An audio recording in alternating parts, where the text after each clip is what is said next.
Welcome to Top Tier Wrestling, your ultimate destination for all things AEW and WWE. Whether you're a hardcore wrestling fanatic or just a casual viewer, we've got you covered with the latest news, in depth show reviews, and our unfiltered opinions on everything happening in the world of professional wrestling. Join us as we dive into the high octane action, dramatic storylines, and backstage buzz of AEW and WWE. Get ready to step into the ring with us and stay on top of the wrestling world. This is Top Tier Wrestling.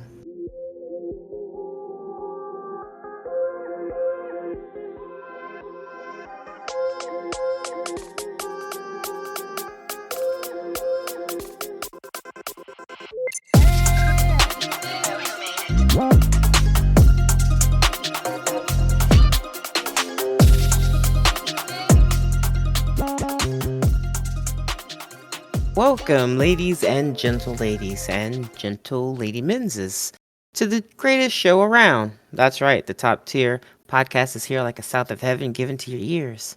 My name is Dawn, now with the real heel feel built in. With me, as always, is the top notchiest Josh of all Joshes that ever did Josh, the literal king of Joshes, y'all. And we're here to cover Monday Night Raw for January the 13th. So, now, if y'all ready, let's get this show up and a yeetin'. Yeet. Nice. Man, with an intro like that, I thought you were just joshing me. Nah. Well, this episode of Monday Night Raw comes to us from San Jose, California. And, spoiler, it was a banger. Mm-hmm. To get things started off, CM Punk comes out and pretty much to cut a promo and introduce the evening. But the first thing he starts with is acknowledging all the firefighters, first responders, and any of the surrounding states sending anybody to help fight the natural disaster with the fires going on down there. Props to that. And condolences and well wishes for the people of California that are suffering through that. But then he goes on to talk about how he defeated Seth Rollins and hopes everybody tuned in to the Netflix debut and saw that. And he's got a lot on his plate, but one last thing on his plate is Seth Rollins. And then he laments that last year when he debuted at the Royal Rumble, his tricep gave out on him, and then he went on several months of injured leave and missed his opportunity to go to WrestleMania. But moving on from there, he kind of segues into the fact that John Cena recently declared himself for the Royal Rumble, and he's out here to tell us that he is also declaring himself for the Royal Rumble. And he said that in 2025, he's going to throw out 29 other people over the top rope, and he's going to raise his hand, point to the sign, the WrestleMania sign, and you're going to hear his music. And he says, "Play my song." And then pretty much immediately, Seth Rollins' music cues up, and Seth Rollins makes his way to the ring. Like and you CM Punk was super upset about it. Meltdown. Total meltdown. I think he lip synced to the camera, that someone's always coming out there to interrupt him that he doesn't want to. Why can't it ever be like Rhea Ripley that interrupts him? And I'm thinking, Phil, you're married, dude, and so is she. Why don't you calm down?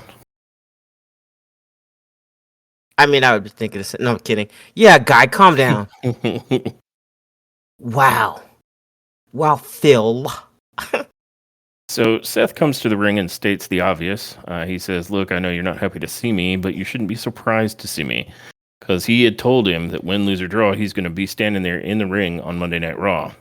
Because he's a man of his word. If he didn't show up when times were hard, that wouldn't be him. That would be CM Punk. Sick burn. And Punk was like, "But I'd still be the winner, right?" Yeah. And Captain missing the point. Seth was like, "I'd rather be the worst version of me than any version of you." And basically, he goes on to announce that he's going to throw his hat into the Royal Rumble and win it exclusively to keep CM Punk from winning it.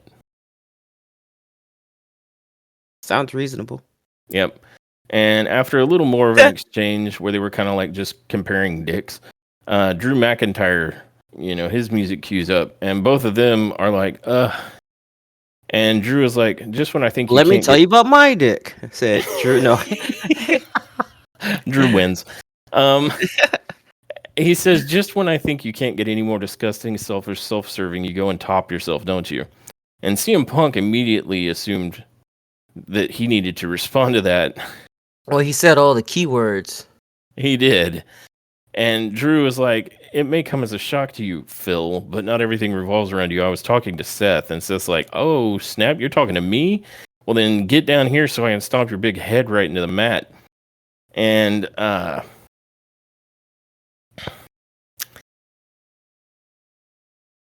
then pretty much at that point, Drew teases that he's going to come to the ring, and it's going to be a three-way match between Seth and Punk and Drew. But about halfway there, he's like, nope, psych. And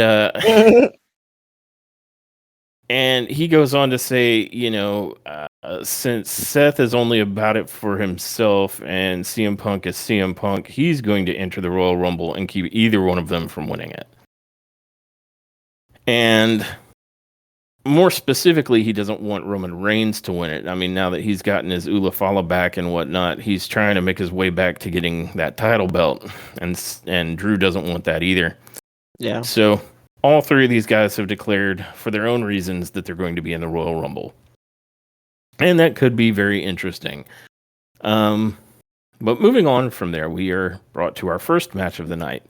And this was one we were very excited to hear announced on the big Monday night Netflix debut last week. And that is Chad Gable is going to be wrestling.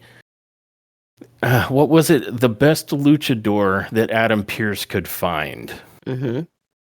And we all suspected that this is going to be Penta. And guess what? It's Penta. Yeah.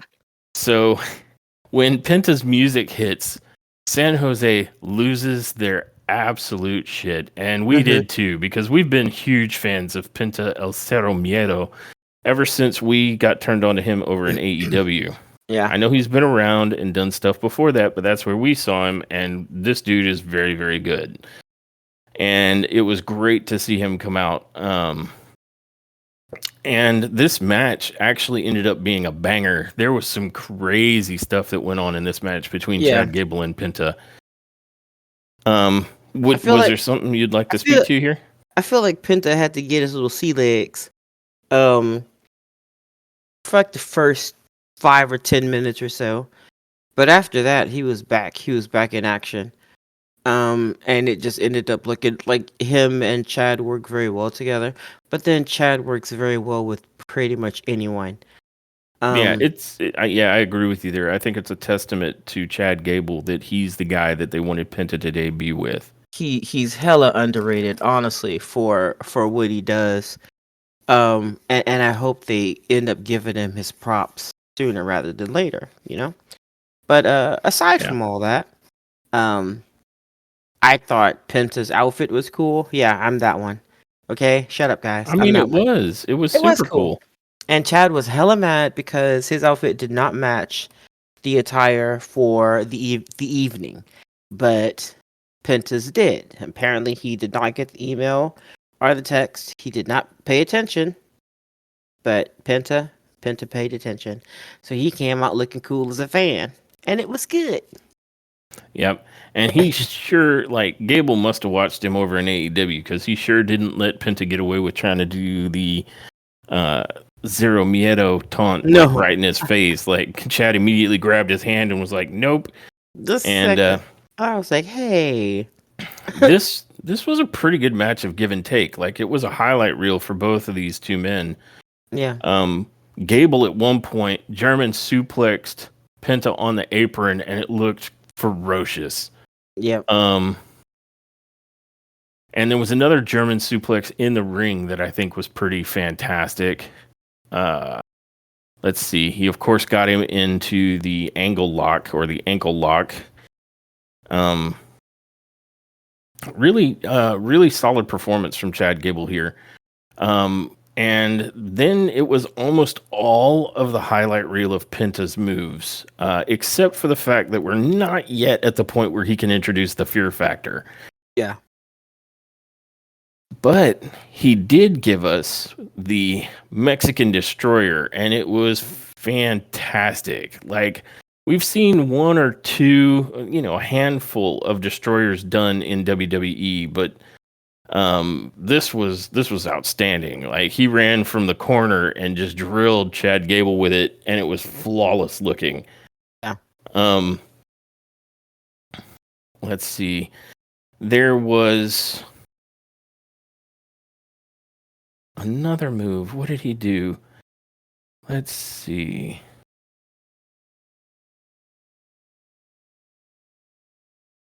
Penta hit a really fantastic somersault plancha on Gable as well.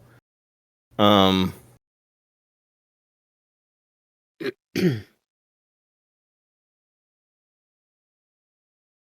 yeah, Mexican Destroyer was pretty ridiculous. If I knew the words, the fancy names, I'd be helping you. Yeah, and I'll just be like, remember that time he grabbed his leg and then he did the flip thing and the kick with the flip? yeah, shortly after he did the Mexican Destroyer, there was a little bit of a trade, and Gable got the ankle lock.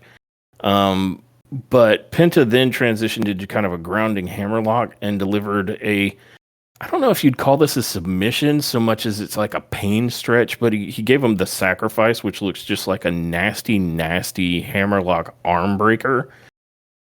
And Chad even rolled around. He's like, my arms. He did indeed. And then Penta connected with the Penta driver, and that was it. And the Penta driver looked amazing, like flawless execution. And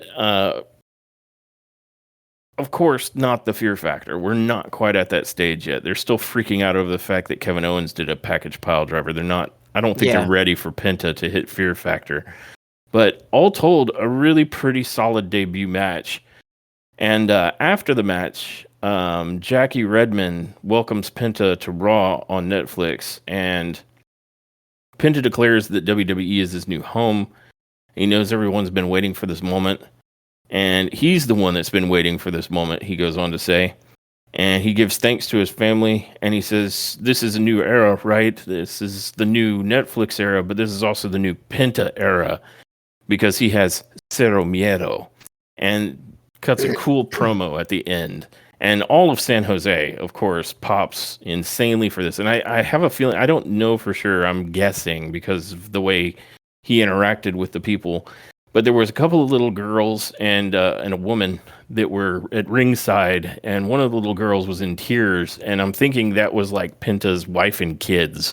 Yeah, I'm thinking, because, I mean, she was really feeling some kind of way, and she was adorable, so. Yeah.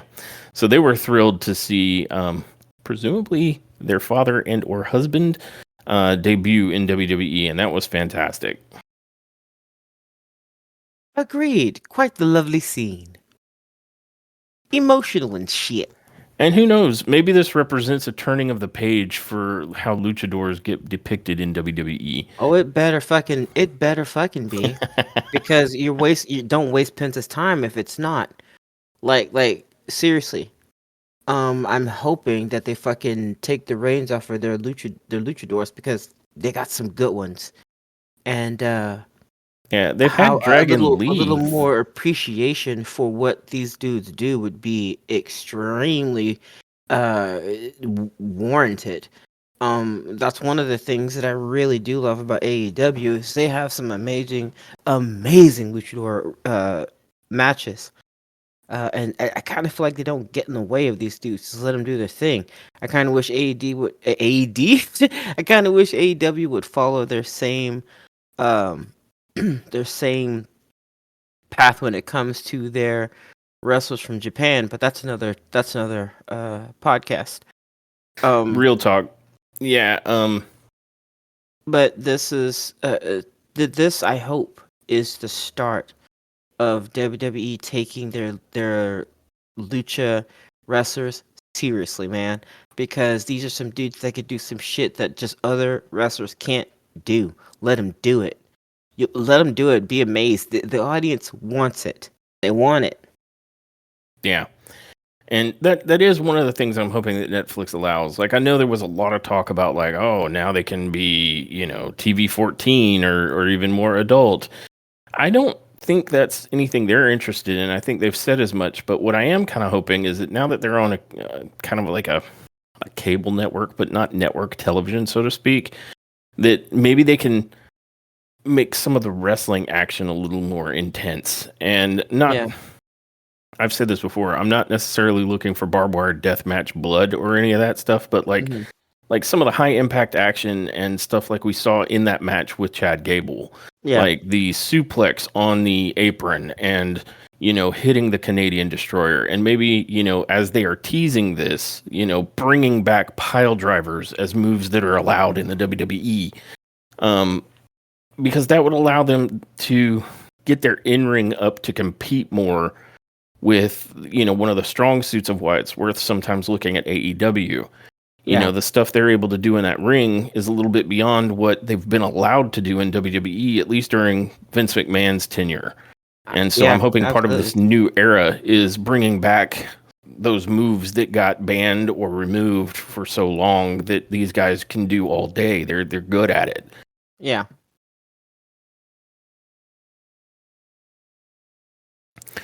Well, following that match, which was a fantastic match, we head to the back where the Judgment Day are meeting, and Liv Morgan pops in saying she's overheard Finn Balor talking about her to Carlito and JD McDonough. And Finn says that Liv will have no problem becoming the women's world champion again real soon. And he's all snide and patronizing. And Yeah. Liv With the little reminds shit-eating grin that he has. The little. yes, Oh, the little. he's such an Oh, angry leprechaun. he's such a troll. Little shit troll he is. Yeah, it was good though. And then Liv reminds Finn that the Liv Morgan Revenge Tour wasn't just about the championship, it was about taking a piece from Rhea Ripley that she'll never get back. And that's exactly what she did. And Finn's like, "Is that right?" Finn says that he'll let Liv sort out her love issues with Dirty Dom. And Dom walks into the scene with a bouquet of roses. And Liv, he starts apologizing to her. And Liv's like, "I don't need an apology. She's not mad, but could he Uh-oh. go? But could he go get her bags and Raquel's bags and have the valet driver ready when they leave tonight?" And then Liv tells Carlito to put the bouquet somewhere nice and tosses it to him. And Dom's like, yeah, after that, she leaves with Raquel, and Dom's like, "Sweet, she's not mad at all." And Finn's like, "Dude, you got a lot to learn." And he goes on to claim that he's going to put an end to Damian Priest. Sure you are. And JD says he'll go to Adam Pearce's office and demand a rematch for the World Tag Team titles. And so he and Carlito go and do that. And Finn tells Dom to stay in the back and handle his business with Liv. And that ends that segment with the Judgment Day.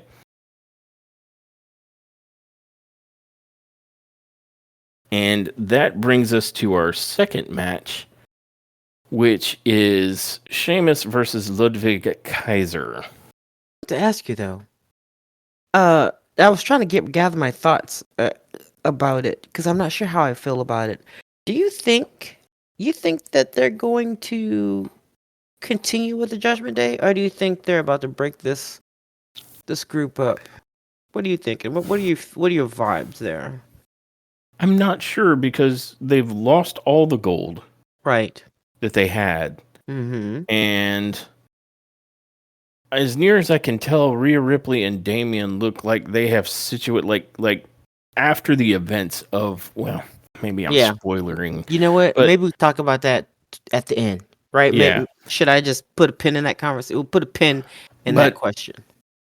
given the direction that they're going, I can't say I'm sure, because it looks like things might be falling apart between Dom and Liv, but who knows? Maybe not. Mm-hmm. They could always reverse course on any of it. So I don't know, but the way it's looking like the Judgment Day is kind of losing any of its real significance.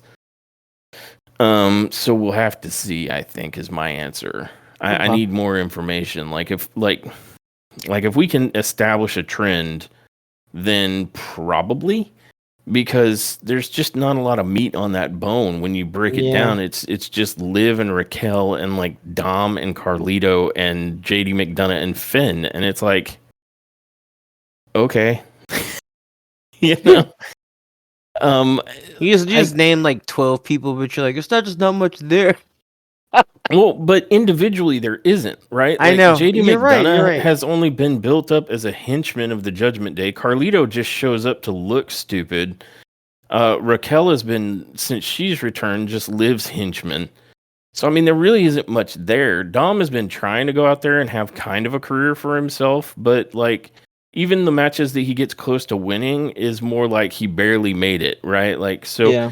none of those guys seem super main event. And I'm sorry, not even Finn Balor. So I'm still waiting. Back in the day when Liv and Damien both left Judgment Day, we had a similar conversation, but they kind of didn't get to leave Judgment Day because they've been doing shit related to the Judgment Yeah. Day ever since. So Yeah. if they do, in fact, end up out of the picture, then I don't know. We'll have to see what plan B is or what the next course of action is for the Judgment Day once they're not being propped up by the relevance of Rhea or Damien. Woof. I don't know what that's going to look like, but I don't have much faith. Yeah, but I think we'll finally have to put together an answer to that question that we had back when Rhea and Damien first initially left. It's just it's taken a long time for us to get to a point where that might actually be the case. Yeah. But moving into this match with Sheamus and Kaiser, this is kind of a grudge match from back in the triple threat match late last year, I want to say, where Ludwig Kaiser took the shillelagh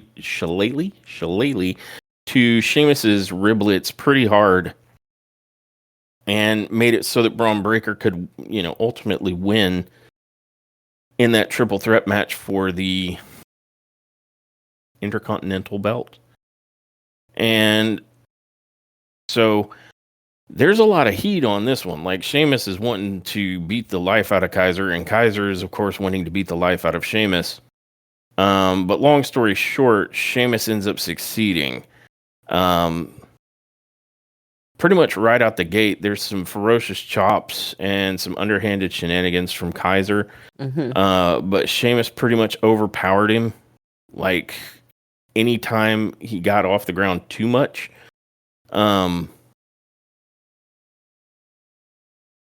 Initially, he tries to go pretty early on for the 10 beats of the Bodhrán, but Kaiser counters with like a top rope stunner. Right. And Kaiser hits a running strike. Like, usually Kaiser does the wraparound kind of drop kick when a wrestler is posted up against the steps. But in this particular instance, Kaiser had knocked Sheamus out of the ring, and Sheamus was kind of over by the announce table, like kind of half hanging on a chair. And so Kaiser did the wraparound kind of drop kick up against Sheamus in the barricade instead. And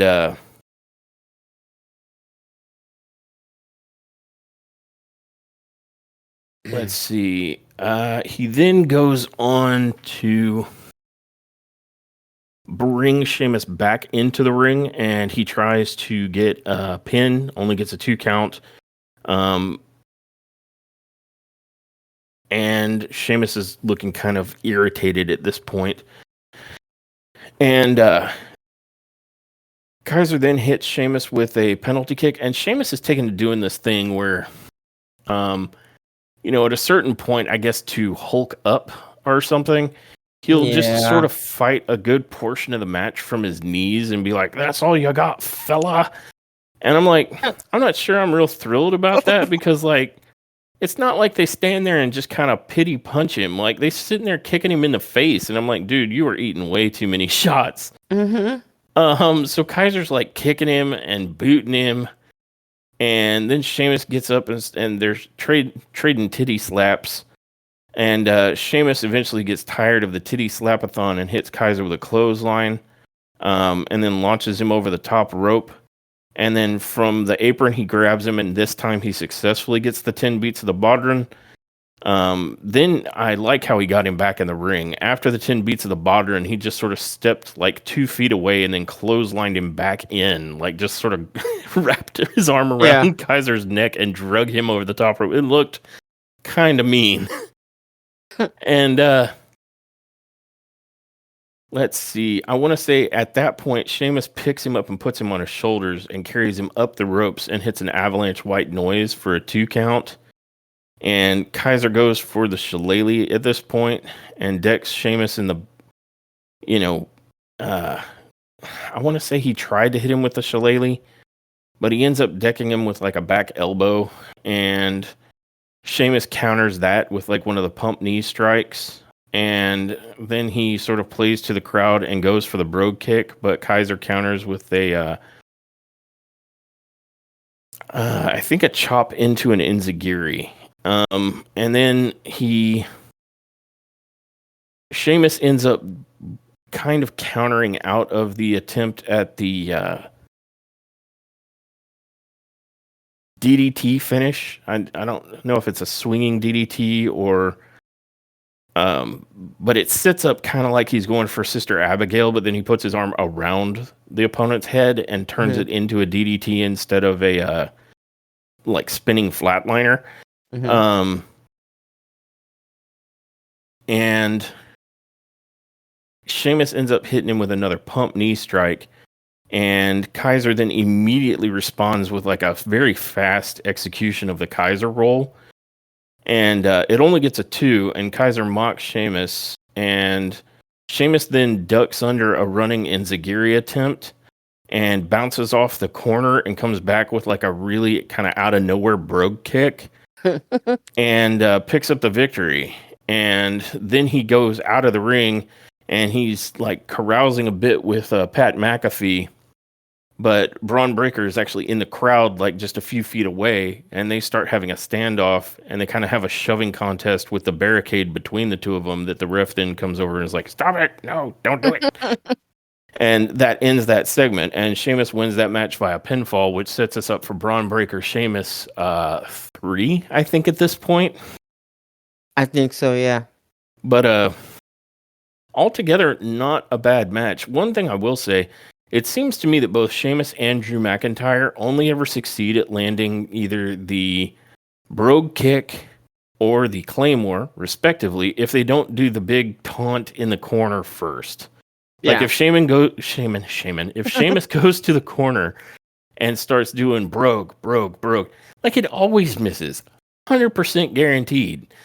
But if he like just snaps out of nowhere with that kick, then it's like, oh, demolished.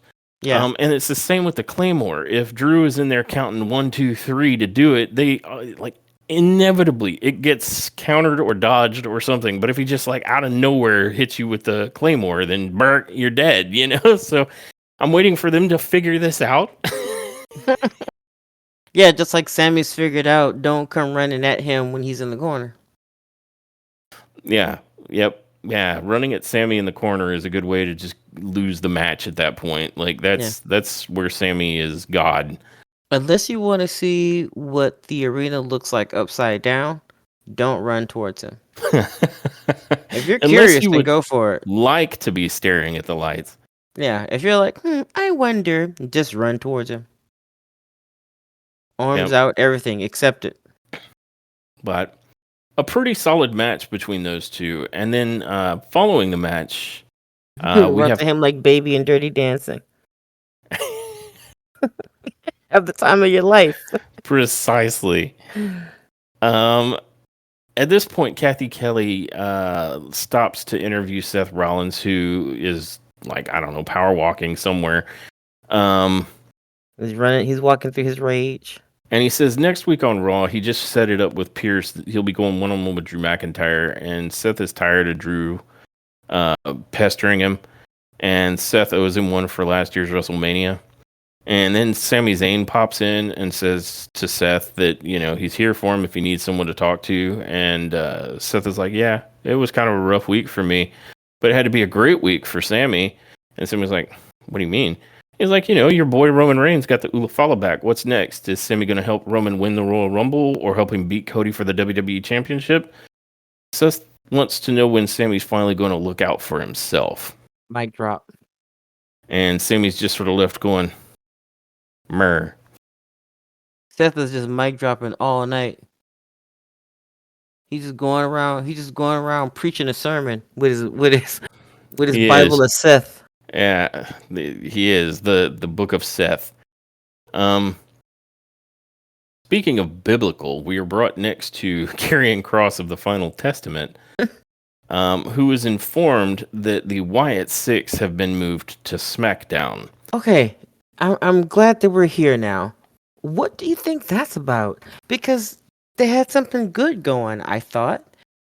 And also, why is it that whenever heat is brought to Carrion's group, Occam and Razard just don't, like, they have one match and then it's a half match where there's no ending or anything. It just kind of happens briefly and then it's It over devolves. and then that's it. What's going on there? Yeah, I got to admit, I'm sad if they're breaking up the Final Testament fighting with the Very Wyatt sad. Six, because one, it's a good feud for the Wyatt Six. Yeah. And two, it's the most fucking wrestling I feel like we see out of the Final Testament. Like, them dudes do a whole lot of freaking. They make an awful lot of noise for guys that don't actually get in the ring and do that much very often. Yeah, they don't do much of anything, and I'm interested to know why. I don't understand a wrestling promotion that has wrestlers just like collection figures. They either are good and you put them in matches, or you don't. I'm not understanding the middleman here that allows for you who lets you let go of perfectly good wrestlers. You let go of them to retain wrestlers that you have to send back into training or send back to do something or repackage. Like, what are we doing?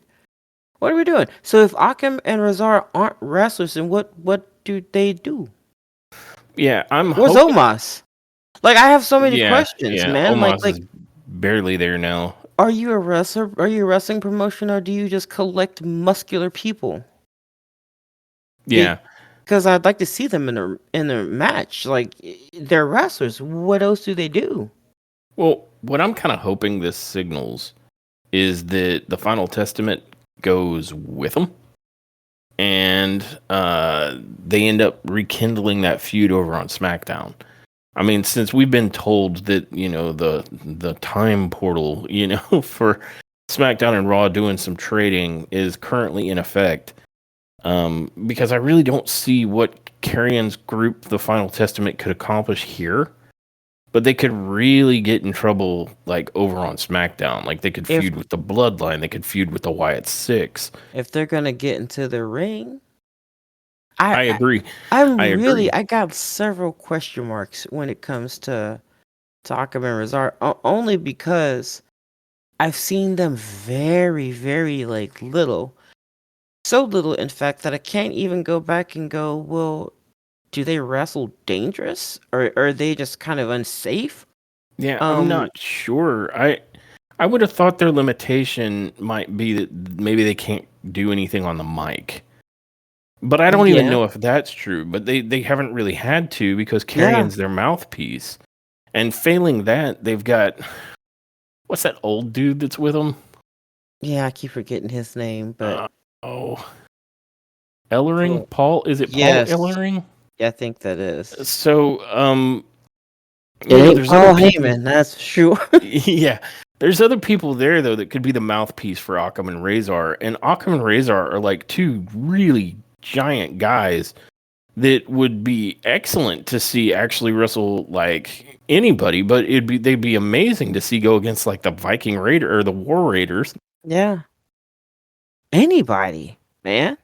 They're I don't know. Well, because they're they still, you know what? They still get in the ring more than Marina Shafir, so still better wrestlers than Marina Shafir. They get in the ring more often than Pretty Deadly. But Pretty Deadly gets in the ring more than Marina Shafir. Still better wrestlers than Marina Shafir. I can do this all night. Yeah. But to seriously answer your question, I'm kind of hoping that they end up maybe going to SmackDown and that they have more of an impact on the tag scene because the tag division, either on Raw or SmackDown, is dominated by like high flyers. There's very Hmm. few heavyweight tag teams that are performing over there. Yeah, Um, you really the War Raiders and like Akam and Razor is all that comes to mind in terms of heavyweight tags. yeah. Well, let's hope something happens. I just, I'm hoping that they keep them together because what else would they be doing? What else would the others, what each group be doing? Like it was perfect. This was a perfect little setup. I want them to keep that going, but Yeah. No, I agree with you. Like it was one of the only other factions that matched the Wyatt Six in terms of their size. yeah, And yes, they had to adopt the Miz briefly, but I mean, yeah, I didn't see him doing much else with the Wyatt Six, but what was happening with the Final Testament, and that was actually keeping each other afloat, and I thought that was pretty good. yeah, Um, but I don't know. Maybe the crowd response doesn't agree with our synopsis. I don't know. yeah. Because I mean, we did have Karrion Cross like on YouTube having to cut like a promo to have people not like going south on the Wyatt Six. Like I guess them not winning all the time means that the Wyatt Six is super buried, and so screw them. So I don't know. Maybe it's a response to that. Mm, maybe. Oh, Vels. Yeah. But Sammy ends up walking up to see if he can get into the office while Karrion Cross is talking to the Miz, and Cross says he overheard Sammy's conversation with Seth, and it was quite interesting. He could see the bloodline falling apart again because Sammy has always wanted to be a world champion. And Miz then says, when it comes to world championships, they don't have to worry about Sammy. And that was a pretty good burn. And then Sammy responds by saying, the Miz has been Karrion's lackey for so long, nobody really worries about him either. And Miz says to Sammy that he's been at least a WWE champion 2 times, which is 2 more times than Sammy will ever be. Sick burn again. Yep. And Sammy Scorched goes on to earth. say, well, he was going to discuss other business with Pierce, but now he's going to see if he can have a one-on-one match with Miz instead. And Miz is like, now we have to deal with that guy. And Karrion's like, we? So it looks like they're Miz and the Final Testament's association with him might be coming to an abrupt end, What's which all this hopefully wee shit? the Final Testament is going over to SmackDown following the Wyatt Six. It's just a weird side note that really has nothing to do with the promos cut themselves, but Karrion Cross looked hella cool. Yeah, all in the black outfit with the way he Yeah, was wearing his hair and his beard, like he's like a combination of like evoking Lucifer and like a vampire all at yeah, once. yeah. It was really cool. He has a Yeah. cool little look going. He's got his look on point. He's getting his promos down, like especially the ones he's cutting on YouTube. Now I just need to see the dude in the ring more than once every 3 months. Yeah, that'd be great. Yep, fully agree. Then we come to Gunter coming to the ring, and he says, so Comes there was a old lot of Gutenboot. interest, huh? I said, "Here comes old Gutenboot." Gutenberg. And he says last week, with a lot of interest, he followed the debut of Monday Night Raw on Netflix. It was a monumental moment in the history of this company, a visual attraction, and he was very impressed. When he comes to the performances in the ring, he was less impressed because, let's be honest, besides him, he Jesus wished Christ. that there was a roster that could actually fulfill those high expectations. Everyone is fighting over personal drama. Who's the head of the table? Who's the best in the world? Who cares? The only prize that's worth fighting for is the World Heavyweight Championship. Talk your shit. Yeah, that was some good shit talk. I mean, for a guy who is Austrian, he comes out and cuts mean promos. Like, He does. Gunter is fucking like the total legit package of a pro wrestler. Like gets it done in the ring, and even though he's portraying like this stoic, like German Austrian dude who is all about like getting it done in the ring, he has like a wealth of personality that they've managed to try and tap into without undermining him as a Yeah. badass. Because I have a feeling he could be really humorous if he wanted to as well, but that might undercut like the rest of his persona. I can see that. I kind of wish they'd take the same approach to Shinsuke Nakamura and stop showing us this Uh, dude out of his makeup. Like, quit killing his character, bro. Stop it. yeah. Yeah, I took exception to that with regards to what we saw, like what was it, the Last beginning of Monday. SmackDown and also on Monday when he was in the crowd. Yeah. So they've created this wonderful persona of him being this like super dark samurai, and it's like, ooh, mystique. But His then they opener is undercut it by showing ridiculous. him like walking into the arena looking like a beatnik poet on Yeah. SmackDown and dressed to the nines for the Netflix debut. And it's like, guys, Why would I, you do that? I know that we're not as kayfabe anymore, but like, I noticed you didn't show like Uncle Howdy and the Wyatt Six sitting there all dressed in suits or something. You know what I mean? Yeah. Like, Get, well, try a little bit to maintain the kayfabe. You just established Shinsuke's Dark Samurai persona, and now you're like undercutting him again. I have to say though, they actually did do that to the Wyatt Six. Shortly after they made their appearance, um, their television debut, they posted a picture of them out of makeup at a shawarma king restaurant, and it's like,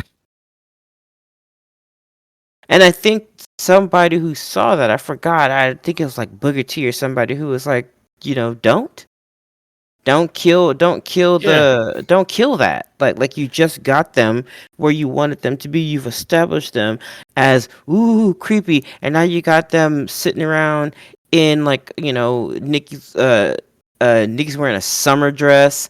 Like they just look just yeah. regular. Come on, bro, quit it. I mean, just don't aid that. Like I Yeah, get that they're gonna have social media accounts and of whatnot, but course. there was something to be said for the fact that Kane stayed Kane until he pretty much was exiting wrestling. And there's something to be said for the fact that The Undertaker wasn't Mark Calloway until he was done with wrestling. Like, even if you knew that, he didn't play up to that. And Yeah, it really does impact like the character that you're trying to do. it Like if I does. watch Shinsuke walk into SmackDown and he's like wearing a like a beret and like circle glasses looking like an old beatnik poet, 5 minutes later you've got him dressed in makeup as this dark samurai. It fucking kills it, guys. Like seriously, I get again that we aren't in the era of the kayfabe being that valuable, but you don't have to shit all over it overtly. I mean, for fuck's sake, behind the scenes isn't necessarily better. Some of Yeah, us want to actually just enjoy the show and take it for what it is. yeah, It's the same as like, I get that, I'm watching, pick a show on television that you find interesting, we get that those are actors, but I don't necessarily need to see what goes on in those actors' daily lives because I came to see the show that they're portraying. And it's the yeah. same with wrestling. I mean, let's not especially for the ones that are supposed to be these dark, mysterious, weird characters. It really kills it. It really does. It really does, and I'm not trying to be overly like fucking sensitive about it, but it really does. And I know I'm a grown woman in my, you know, sort of, and I'm totally not about to justify on this pro wrestling podcast why I like pro wrestling, no, even though no, I'm an adult male. I'm not justifying that at all. What I am saying is, I understand. I'm old enough to know that this is fake. I get it. Um, I don't care. Sell it to me. Sell it. Yeah, I don't. I exactly. I do mean, not care that it's fake at all. I'm watching it, aren't I? Sell it. how is that any different from any play or movie or anything? Yeah. I don't want to immediately finish watching the Avengers and then see like Iron Man actually go over to Spider Spider-Man, who was supposed to have been like, "Oh, I don't feel so good, Mr. Stark." He's gone, but now they're like going for dinner after the show. Like, come on, let me play in the fantasy that you just established for 5 more minutes. Yeah, I hear you, and I agree. So it's got nothing to do. It's got nothing to do with whether or not it's real. We all know that it's not, and we shouldn't really have to have that conversation anymore in 2025 or ever fucking again. We've answered it. We've all established. We all now know it's fake. And knowing that, I still say, tell me the kayfabe, please. That's one of the things I like about watching wrestling. Look, I remember when I stayed with my step parents. She really, really, really likes watching soap operas. And watching 1 week of soap operas, I realized that that was literally what wrestling was, except people also fought. And with that in mind, I'm like, sell it to me. That's fine. Yeah. Let's go. I love it. I would like to speak to that just a little more briefly, because pro wrestling, like, I think there's a lot of people that think they have just solved like the Da Vinci Code when they're like pro Seriously. wrestling fan. You know it's fake, right? And it's like, yeah, doesn't mean I can't enjoy it. Do you like going to movies or plays or Yeah. reading fiction or really any other form of entertainment that is quote unquote fake? Because I don't know what like earth-shattering revelation you think you're laying on anybody with that crap. So Yeah. I agree, you know, and it's like we get it. We all know it's scripted. Yeah, you're But blowing our minds, buddy. so is a lot of television and movies and any other form of entertainment. Why is pro wrestling singled out for, oh, you know it's fake, right? I don't know. Shut up. It's usually an adult who's trying to be an adult too hard. Like they're trying to prove to everyone how adult they are. That they have to point out to another adult that what they like to watch is fake. You know, it's like children stuff. That's really what that is supposed to Right. insinuate. And you know, I get it. Sure, it's children stuff, and I watch anime too. If you think that cartoons, right. Right. It's and you same know guy what, though. and to be completely honest, I still watch some cartoons. So, what's your point? Right, and it would be the same person. They would have just gotten finished watching like Dragon Ball or something, and they'll be like, "Oh, you know, pro wrestling's fake, right?" I'm like, You know, progressing is you fake. literally just watched Goku blow up a planet, and you're gonna tell me wrestling's fake? Okay, come on. Yeah. So yeah, over it, and I enjoy the kayfabe because I actually like offering up, like I do with movies and television and any other form of entertainment like that, video games, anything. I like to offer up my willing suspension of disbelief and just kind of enjoy the fantasy for a little while. And all I'm saying is that it kills the willing suspension of disbelief that Shinsuke has come back and he's like this super evil samurai dude when you show him dressed to the nines or dressed in his street clothes getting ready to come out 5 minutes before he comes out. And it's like it'd be no different than if you showed the Undertaker arriving. It's like it's not good, dude. You know, or you know, again, you don't frequently do that. I haven't seen them do like, here's, you know, Bo Dallas arriving to become Uncle Howdy in 5 minutes. So Listen, stop it. all I'm gonna say about that is the next time somebody walks up to you, dear audience, dear gentle viewers, gentle listeners, the next time somebody walks up to you and they go, you know, wrestling's fake, right? The next time they Dr. Feel you like that, just look at them and give them the ending to something. Give them the ending to a movie that they want to watch or something, and just tell them like, blah blah blah dies at the end, right? Just And they're ruin like, oh my God, spoilers. And I'm like, why? It's fake. Yeah, it's fake. What's the big deal? You took the words right about you saw the angle. You saw the angle that I was No, that I I'm was sorry. I aiming didn't for. mean to steal your thunder, but No, yeah, I no. was picking up what you were putting down. Twinsies. Yeah, no, do that. Yeah, just do it. If I mean, hell, they're already talking to you like it's a childish thing you're doing. You know, meet them halfway. I mean, that's a whole separate conversation that I think goes beyond the bounds of this podcast. It does. About And people calling things childish. Nowadays, adults are watching anime, playing video games. Heck, there's a whole segment of people on YouTube that are looking at YouTubers that have virtual avatars like they're anime people. I mean, what is, I'm too adult for that anymore. That just means you're stodgy at this point. Like, we live in a world filled with all of these cool fantasy things and that's entertainment and that's what I properties. mean. That's exactly what I mean when I say that this is usually a person that is hell bent on proving how adult they are. Uh, like they're ready to let everybody know they got a mortgage. They wear fanny packs, flip flops, and socks. They just want you to know that they are super super adult like. Yeah. Well, now that you Visor. mentioned flip flops and socks, there is one thing that I'm going to super adult Gunter on. He comes dressed to the nines in this wonderful suit, looking Uh, sharp as a tack, wearing loafers with no goddamn socks. What is you wrong with you, you sweaty, savage? you sweaty footed savage. How dare you? Like every single time I see him get into the ring and he has to, bend so that his pant leg lifts a little, and all we see is white. All we see, all we see is a pearly ass ankle. Just Gunther, listen to me, you silverback. You put socks on your freaking feet when you wear a suit. I don't know what they do out there in the ice jungles of wherever Austria. the ice jungles of Austria. I don't know how they fucking live life there. But around here in these here parts, we put socks on our feet. My Yeah. dude.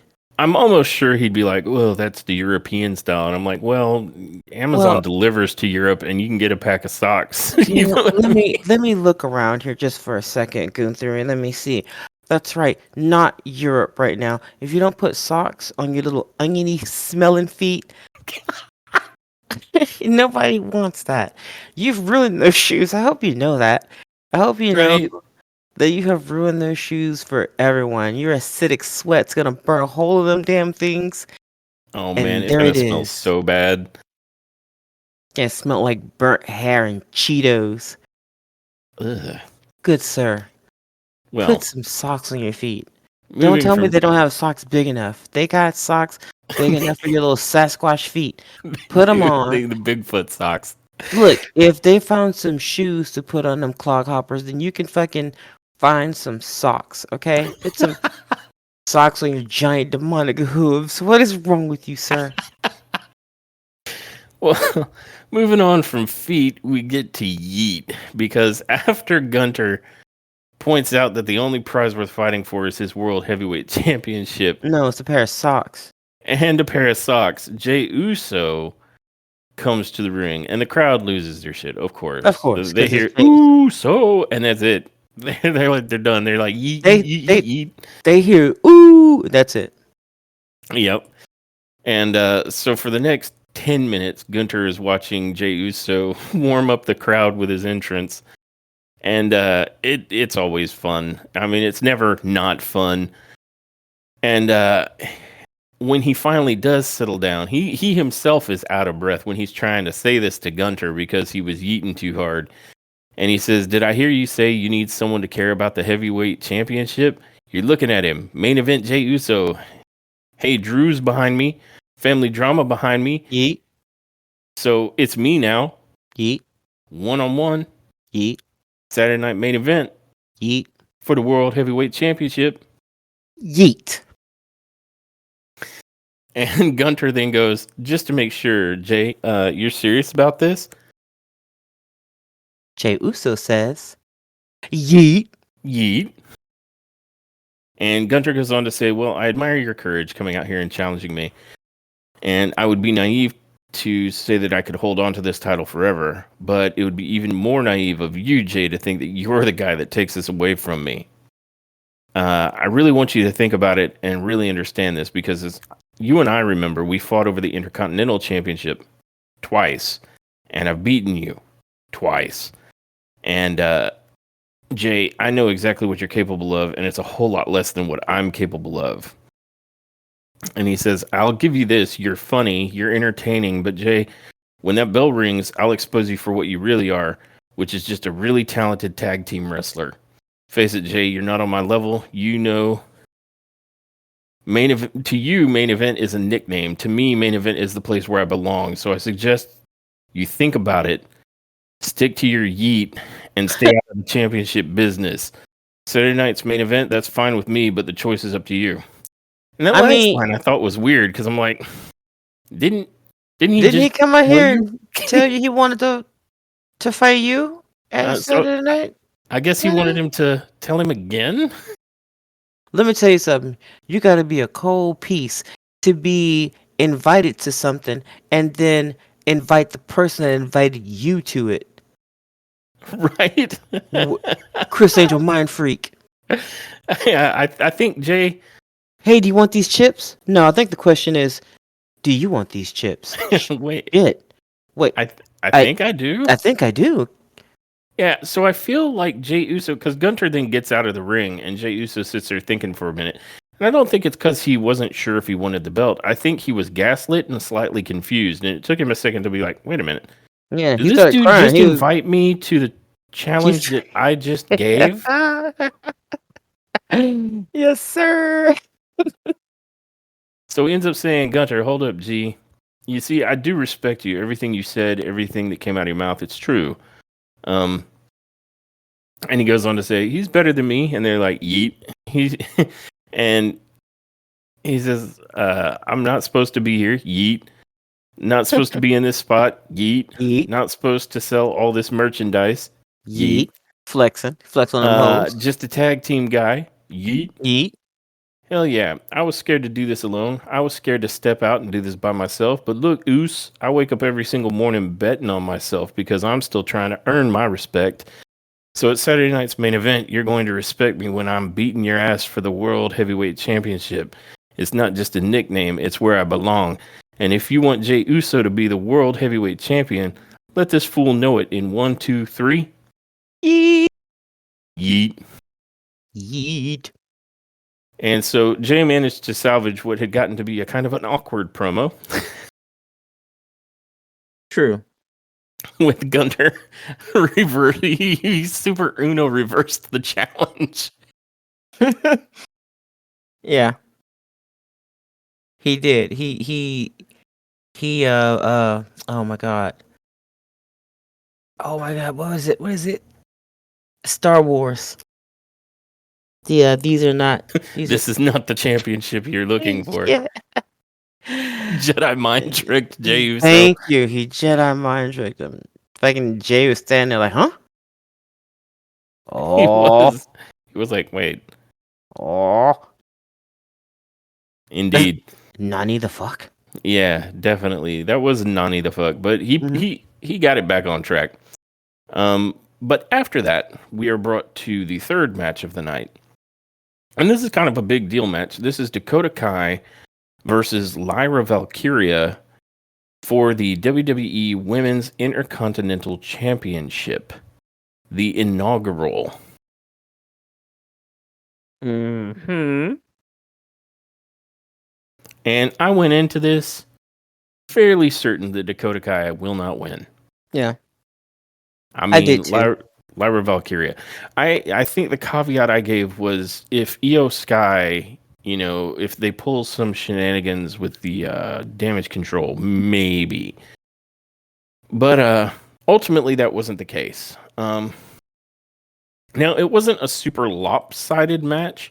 It was a pretty good give and take with Valkyria and Kai throughout. But there was kind of a part where it got insane because there was a part where they both ended up out on the apron and Lyra Valkyria vertically suplexed Dakota Kai, not onto the apron, but straight up from the apron onto the floor. Yeah. And we saw this and we were like, they're both dead. That was insane. They both took like the worst back bump ever. Yeah. Did not look good. it looked quite painful. I mean, as a move, it looked good, but yeah, Yeah, there's yeah, yeah. no. I know we just got done talking about how wrestling is scripted, but like, there's a lot of safe ways to take certain moves. There's no safe way to negotiate gravity, and this was just straight up like a 4 to 5 foot fall. Like for Dakota, it was like 6, 7 foot fall from the ring onto the floor, Yeah. and woof, that was brutal. And then they kind of get back into the ring, and Valkyria is got like a variety of different submission holds that she's trying to do that are like attacking Dakota's back. And there was a point where like it was almost like a surfboard stretch, but she kept leaning back on it until she got Dakota Kai like off the mat and like on her knees, like on Valkyria's knees. Like they started in the middle of her back and she rolled back until Dakota was like up off the mat. And then she just yeeted her with her legs, like threw her up in the air with her legs. And Dakota just sort of flew about like 4 or 5 feet and just flat backed in the ring. And I'm like, Jesus, Dakota Kai apparently wants to die in this match. Yeah. She was like, "Give me all the hot sweet tata death. Seriously. Put it on his bun." But for a bit there, like Valkyria has like a solid set of control in this match at that point. But then she goes for a Fisherman Buster, which Michael Cole, man, he is a new guy apparently every week, because instead of calling it a Fisherman Buster, he was like, "Oh, Valkyria is setting up for her finishing move," and I'm like, "No, her finishing move." The Nightwing, it starts at a fisherman, not a fisherman. It starts at a fireman's carry, not a fisherman buster.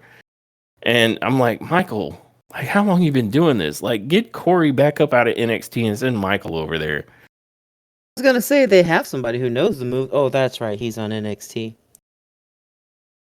Yeah, another bittersweet pill that we swallowed. On top of being disappointed that they killed the kayfabe for Shinsuke Nakamura on SmackDown, we found out that Corey Graves has apparently been demoted for the duration of Pat McAfee's stay until football season comes back around. He's been busted down to NXT, and I'm like, really? I love Pat McAfee, so it's nothing against him. It's not. I'm just questioning their move to put Corey there. Yeah, that's especially all. That's all I'm gonna say. I'm not gonna say who should go there, but I'm just gonna say, why him? You want at least one person who knows the moves, preferably an ex-wrestler, and then you want your color commentary, right? So that would have been Corey, but now we have two color commentators on Raw. Not really and sure surprisingly, why. Pat McAfee knows the moves better than Michael. Yeah. And Michael's been doing this for, what, like 30, 40 years now? Yep. Yeah, so I don't know. Yeah, I don't know. I question their decision, but, it is what it is. What do I know, right? I don't have a promotion. So, I'm just saying, why would you move him? Exactly. There's so that was a little surprising.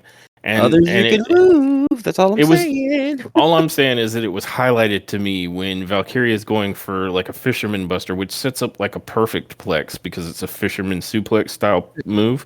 Mm-hmm. That he's like, oh, and Lyra Valkyria is going for the Nightwing. And it's like, no, dude, she sure isn't. Are you looking at the same match as me? He's like, maybe? Yep. Looks at his paper again in front of him.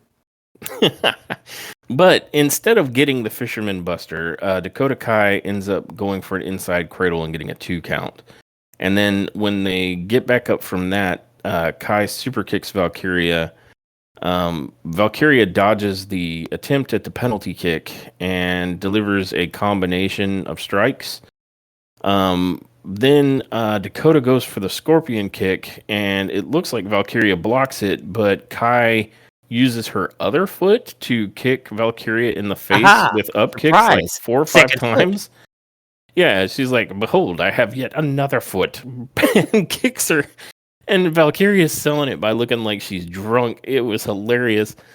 And then Valkyria, I want to say, goes for a power bomb, but Dakota kind of countered with a Hurricane Rana.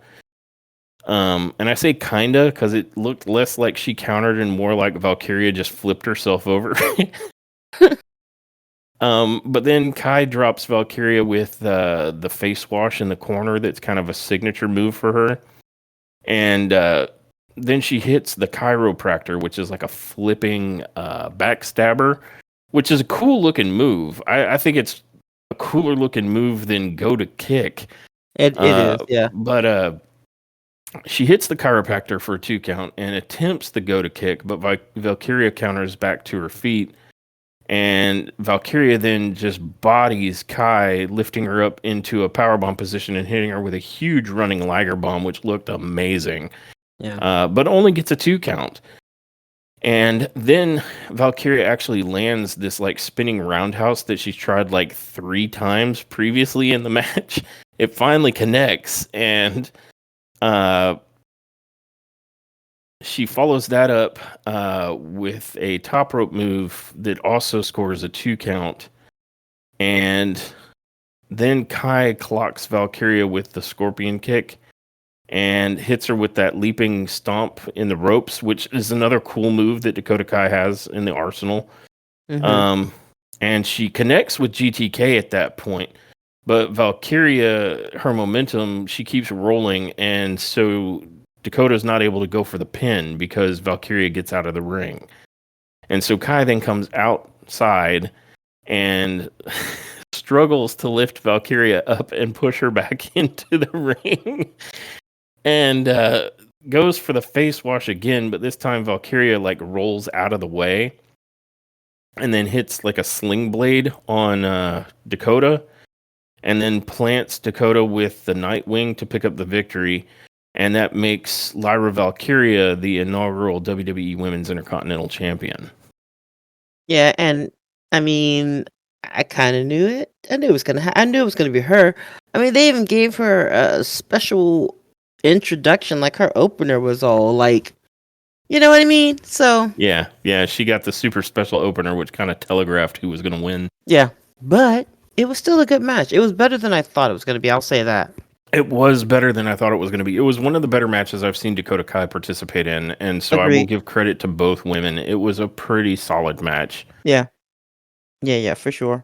But I don't know. I kind of saw from space that this is going to Lyra Valkyria. Mm-hmm. And Yeah. so congratulations to Lyra Valkyria. I really think they've wanted to put gold on Lyra like ASAP, but they had to do it in such a way that it wouldn't feel forced. And I think this Mhm. ended up working out great for her. Yeah, I agree. But that brings us to our 4th match. Sami Zayn versus The Miz. Ah. And was there anything you'd like to say about this match? No, not really. It was fun. Um, it was fun in the sense that basically we got to see Sammy go all in and just whoop some ass real quick.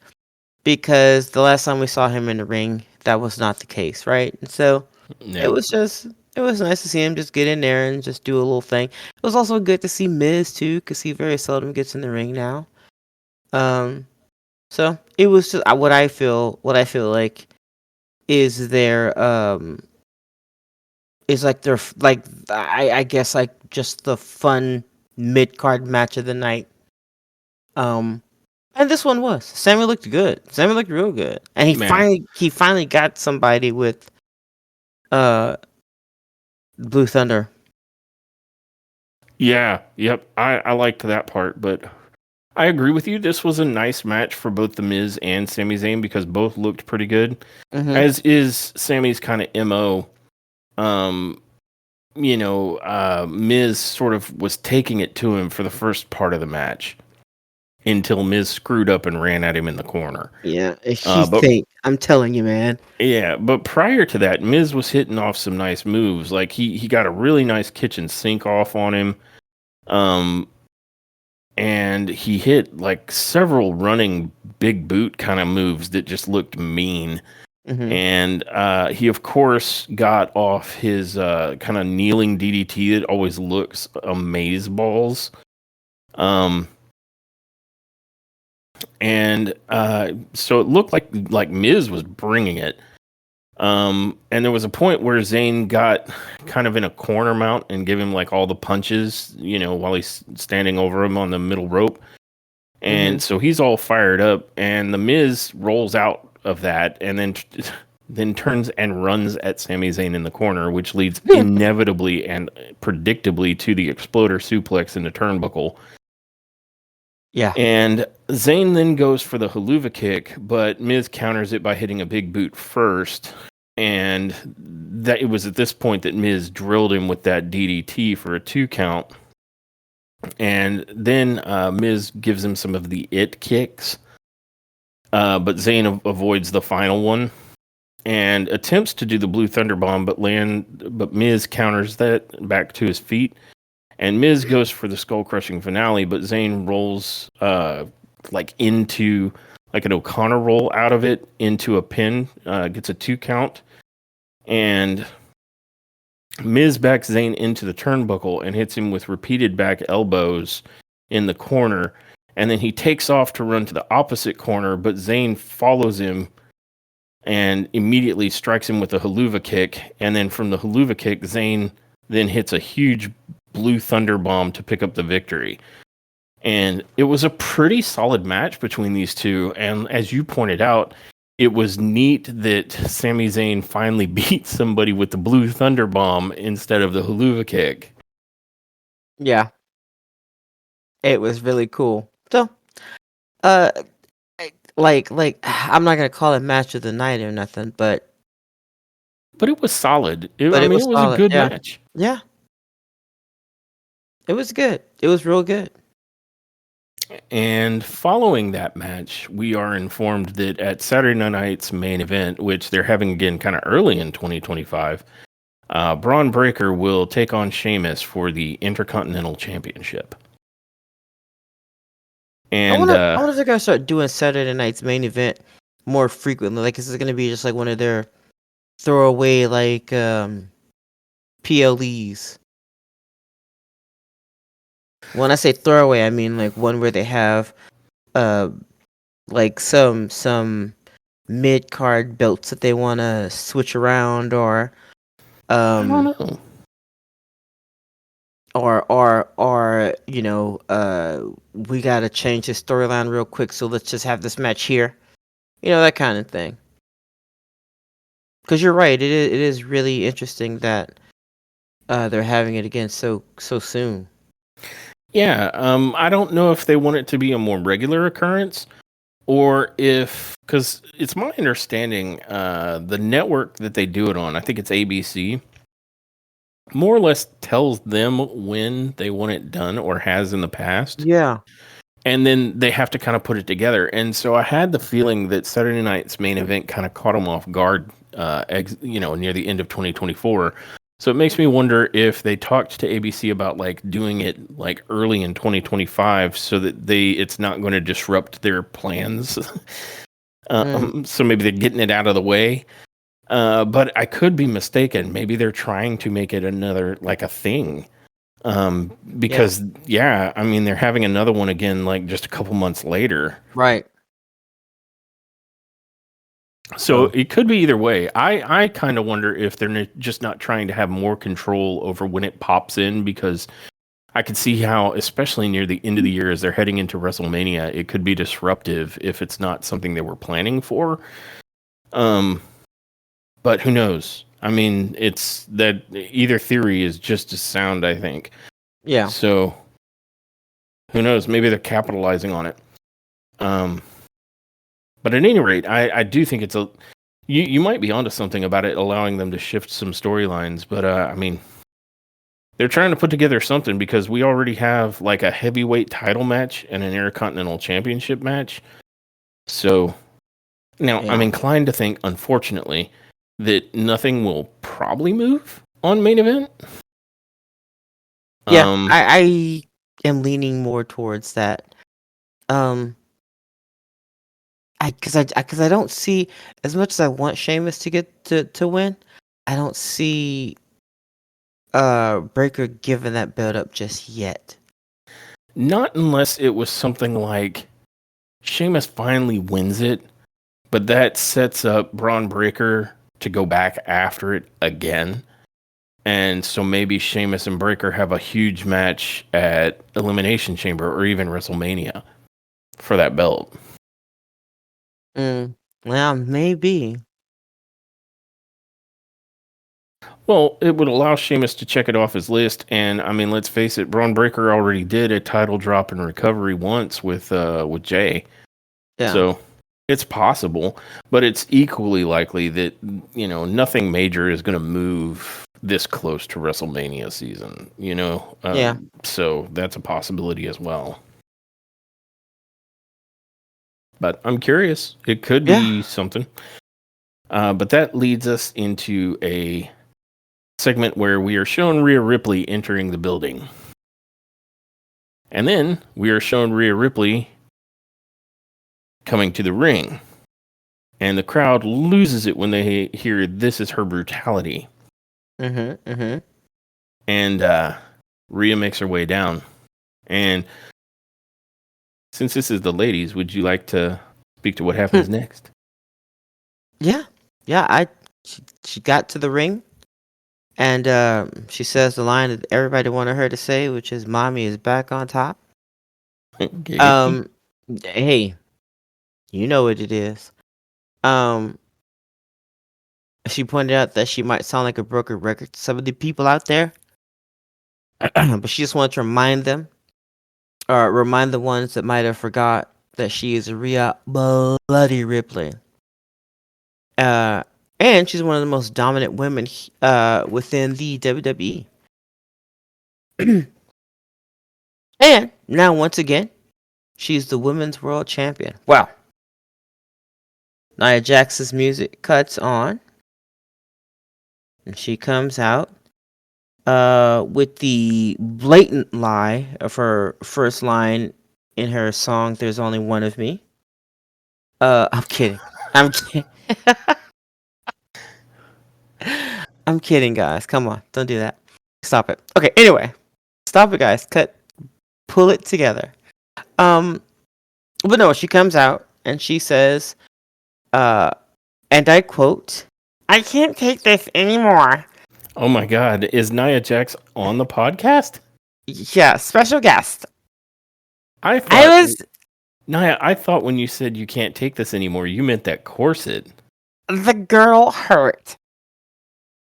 That's what she really was talking about. Was the girl. It was that corset they had that poor woman in. I mean, don't get me wrong, I love a good corset, but good lord, you will make her come out there and she got to be flexible as well. And Jesus. like the whole situation was what, like leopard print or tiger striped? I don't remember, but it was like some Leopard kind print of or animal print. something to call it. Yeah. Anyway, I'm not gonna touch that. So anyway, she's like, I was in the back talking to Adam Pierce about the transfer window, and I couldn't help myself. So she continues with that voice, and boy, guys, I guess you know what? She may have something going on with her throat. I don't know what's wrong with her throat, but I'm saying, whatever it was, the flare up was real tonight. Oh, so she wasn't doing a Marvin the Martian impression on purpose. I don't know. Maybe she couldn't breathe because of that corset. You know, maybe it was a squeezing the life out of her, and the only way she could talk was like, "Send for help."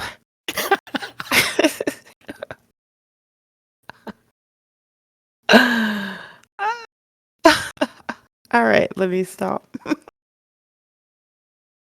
But she came out here and taught you and everyone else that she'll be winning the Royal Rumble. So if you guys didn't understand that, she's going to be winning the Royal Rumble, and she wanted everybody to know that. People were booing at her, booing super hard. Super hard because she interrupted mommy. Yeah, and she's gonna take any title that she wants, and she was basically flexing. And Tiffy might think that she's at the tippy top. Uh, Mommy might think that she's on top, and Baby over here, I don't even know what you're doing here. And I thought to myself, why are you here? I don't know why you're here, but And just anyway. for context, Bailey was at ringside, but I think it's because one, she's been courting WWE Raw, and two, she is from San Jose, California. Yeah, which is what she responded to in the audience. Is like, bitch, I'm from here. And Nia Jax said in her most scathing tone, "You would be from this poor dumpty town." Um, and again, she lies by saying that there's only one woman at the top of this division, and it's Nia Jax. I'm like, bitch, even your last name sounds plural. So, Oh my, I'm not gonna make it. but she's like, it's not you, it's not Tiffy, and it's sure as hell not Bailey. Oh, Bailey is coming up to get me, guys. So, so Bailey gets up on the apron and she's like, "Why don't you come up with something else different, Naya?"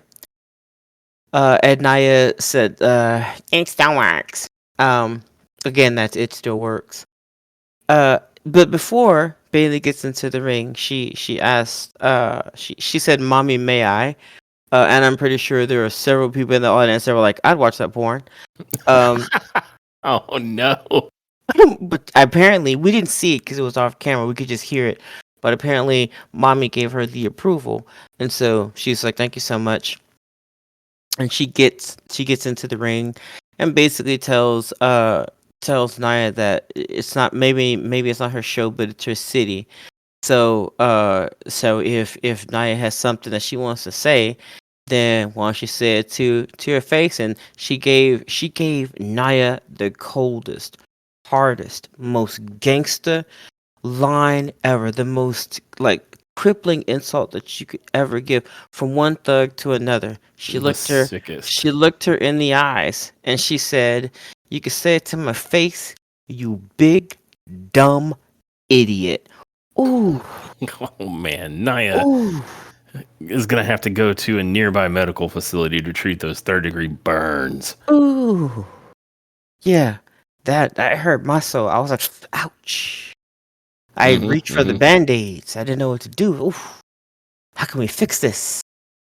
But Naya just knocks Bailey down. She just basically swatted her from a standing position. She was like, "I don't want you to stand anymore," and just went yeet.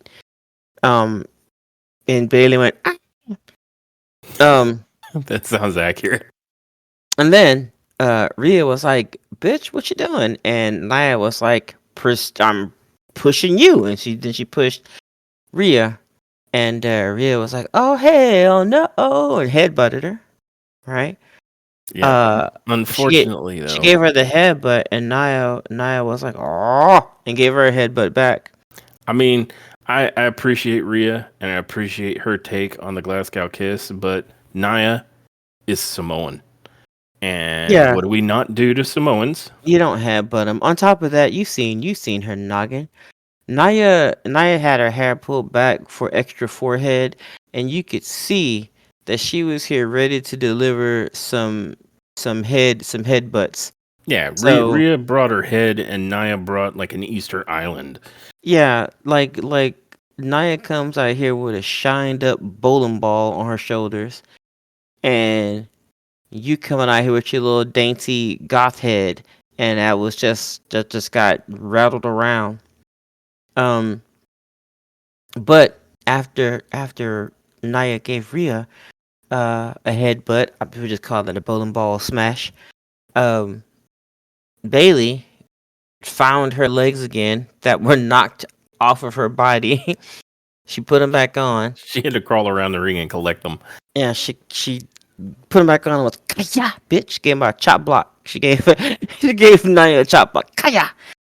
Um, and then I believe it was a running knee strike.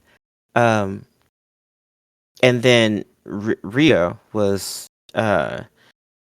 she wasn't gonna let Bailey just come in to her ring and be all like, I'm gonna run this real quick. So Ripley, after she put the front part of her faceplate back on, like her forehead, after she put that back onto her head, she got up and gave Nia a big boot right out the ring to close that segment, like boot, bowling ball face, and then she went flying. Yep. Yeah. Exciting. But it ended the way you would think. Oh, and like afterwards, Nia's out there like, I freaking hate you guys. But yeah, we can't hear her anymore. But and Rhea and Bailey exchanged celebratory, hugs and whatnot, and yeah. So that was a really fun, cool segment. Yeah, if I remember correctly, Bailey was stepping over to pick up the Women's World Championship, but Rhea beat her to the punch and picked it up. And she was like, hey, no harm, no foul. Yeah. So. But yeah, good segment. And apparently, like, everybody is going to enter into the Women's Rumble to go after Tiffy and Rhea. Yeah. Everybody's going after that. And every guy backstage is going after something in the Royal Rumble. Like, they're just getting in there. Everybody, they just want to fight. And here's the thing, like, Nia Jax could win the Women's Royal Rumble, but inevitably what happens is that after she's eliminated like 6 people back to back, all of the other women decide that Nia Jax needs to go, and they all collectively toss her out of the ring. Yeah. But we'll see. We'll see how it ends up turning out, because there's another piece of the puzzle that has to come back at some point. And that's going to be Jade Cargill and finding out who killed Roger Rabbit. I mean, who tossed Jade Cargill into a car. And I don't know, who do you think it is? At this point, man, I don't even know. No, I don't. And I don't think it was Bailey, because Bailey just had a face turn. Like, just had one. I don't think they're going to give her, like, a sudden heel turn again. Plus, it's going to be perfectly honest, Bailey's not that great at being a heel. I don't know who did it at this point, because everybody that they've pointed the finger at, it's like, like, I don't know. Because at first I thought it was Nia. I thought it was Nia or somebody that had something to do with Nia. But that little situation is broken up. So even if it was, I don't think they'd come out with it now. Or I'm sorry, not even if it was, but I don't think it was. Yeah, I don't think they're gonna come out with something like that now either. So I'm not sure. I can only assume maybe it's somebody that they're gonna bring into WWE, and this is how the storyline of how they get them in there. Maybe, or something like I don't know. I mean, because originally I was like, well, who benefits, right? And I'm thinking, well, it could be like Damage Control would benefit, because they've been wanting to get their hands on the tag belts, and that would be a good way to ruin the situation, but at the same time, like, would that make Naomi someone who would be a target? Because, like, she was pretty quickly there to be like, no, I'll help you defend those tag belts. Wink. Yeah. And then Bailey benefited by being able to be part of the Survivor Series match. Yeah, but none of those two things, because see, the second Jade Cargill comes back, she gets her belt back, and Naomi steps aside. And Bailey didn't really get anything out of that particular. And so none of those were really benefited. Or the only other one would have been like Lash Legend, who got to step into her spot for the the U.S. title tournament at that point in time. but then Lash didn't win. Yeah. So all of the people that were like Kibono, like kind of don't make sense at this point. And unless it was back to like Nia Jax so that they had a better shot of winning those tag belts they've been trying to do. And I'm thinking, like, for somebody to yeet Jade Cargill into a car, that person has to be kind of a big person, Yeah. right? So I could easily believe, like, Lash Legend could pull that off. Yeah.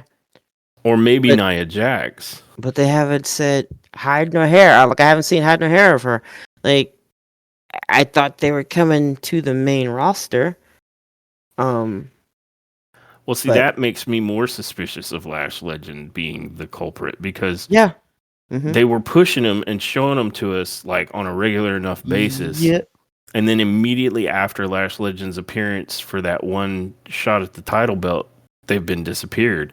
Yeah. Which is WWE's MO for when they want you to out of sight, out of mind. Like they want this to be the last person you're thinking about. We want you to suspect that it could be bitterness on behalf of, Bianca Belair. Like you're sharing too much of my limelight.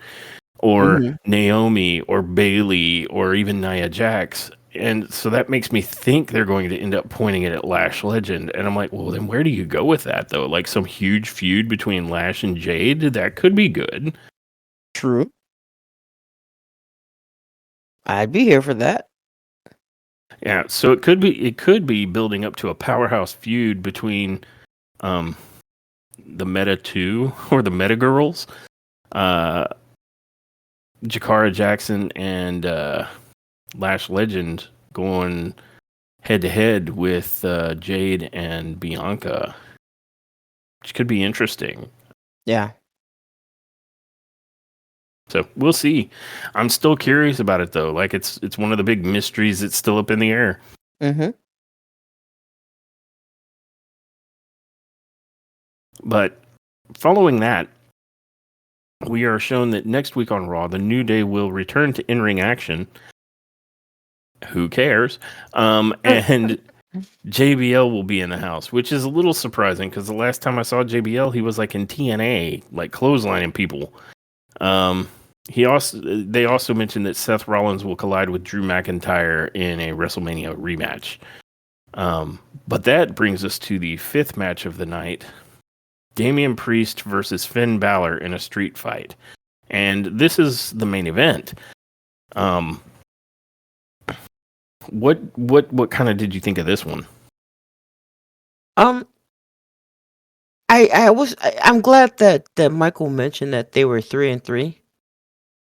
Because I couldn't remember how many times that they've had a match and whether or not who won what. You know what I mean? So I'm glad that he mentioned that. Knowing that it was 3-on-3, I thought, or like 3 matches versus 3 wins versus 3 wins. Um, I had a better theory of who I thought was going to win.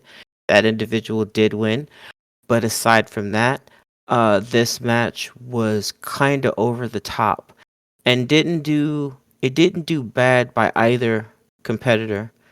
It ended up making Finn Balor look probably better than anything they've ever attempted to do to make him look as good. Better?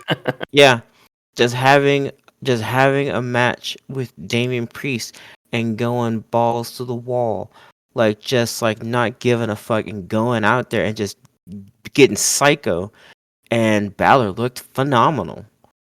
Um, Now if Finn Balor looked phenomenal, then you can pretty much assess what Damian Priest looked like. Um, their chemistry is notable. Um, and they went after it, man. Like the swings with the kendo sticks, they didn't hold back. The swings with the chairs, they didn't hold back. They went after each other. The only way they went after each other with the same intensity that Swerve Strickland and Hangman Adam Page went after each other. Not as violent, not as bloody, but with equal amounts of intensity. They really like you believe they really don't like each other, which means they're probably best friends. Um, so these two men really went out there, and I thought it ended up becoming like a almost like a bloodline type match where it was just kind of over the top. People were just running out and running out to the ring, beating other people away. Like it was crazy, but it was fun. Yeah, this was a pretty good street fight.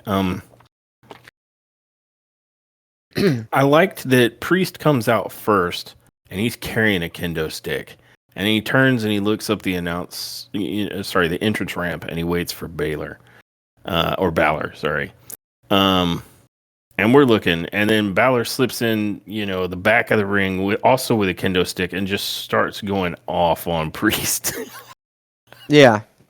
And it's like, in the promo just preceding this match, he called himself, backstabbing Baylor. And it's like, so of course you didn't look behind you at the guy stabbing you in the back with a kendo stick.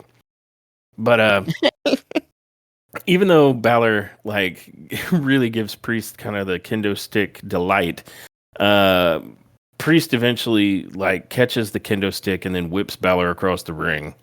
And then I want to say he lays him out with that big forearm that he likes to do. And then they go back and forth until they end up outside. And I want to say Balor starts off trying to, put Priest's head through the announce table over and over. And then Priest reverses it. I think if I remember correctly, Balor was going for some kind of jumping move, and Priest just catches him and hits him with a flatliner onto the announce table. And these new steel reinforced announce tables don't give at all. The Cadillac of desk, man. Seriously, They're shiny and beautiful, and they mean you harm. They they do. mean you shiny onyx looking harm. It's Just good. They're prepare. sturdier. They really are. Yeah, And so they can knock your soul out of your spine without knocking your spine out of your body. it's true. But after the flatliner, Priest then turns around and launches Baylor over the announce table. And then Priest goes and the crowd is like, we want tables. And Priest sets up a table. And just keep that table in mind because it'll come into play later. But then while Priest is setting that up, Baylor recovers and kind of comes back after him. And then they sort of end up beating each other up through the crowd, over the barricade and out into the crowd. And there's a whole lot of punching and kicking back and forth, Kicking and punching and punching and kicking and kicking. And at one point, Baylor gets hold of a garbage can, and I'm sitting there thinking, this is a street fight, and you got a garbage can. You are tacitly calling Damian Priest street trash. Yeah. And Baylor hits Priest with the trash can a lot. And then A lot. Priest finally gets a forearm smash in there somewhere and kind of goes back at Baylor with the garbage can. And they keep fighting, and they fight all the way around to the area just to, if you were in the ring facing outward, it would be just the crowd just to the right of the entrance ramp. And Baylor's trying to escape Priest at this point. So he ducks under the chain that's kind of, keeping the crowd from spilling out into the entrance area. And Priest just steps over that chain. And he's punching the crap out of Baylor all the way up some steps. And then they end up fighting right alongside of this metal barricade that's separating them. And for whatever reason, Priest steps over the barricade. And I'm like, why would you voluntarily do this? And I want to say at this point they are trading blows, and Priest catches Baylor with another one of those big forearm smashes. And then with Baylor kind of being dilapidated on the barricade and Priest on the opposite side of it, overlooking kind of like he's standing on what is it, the store, a big storage case. And he grabs hold of Finn for like what looks like a vertical suplex position, and we're like, oh, this isn't going to go well because they're like 15 feet in the air. Yeah. And he up and overs Baylor into a broken arrow, like from really high up there, like I want to say 12 to 15 feet up, and they go through two tables with a broken arrow, and like both guys, it's like, you're dead. They're dead.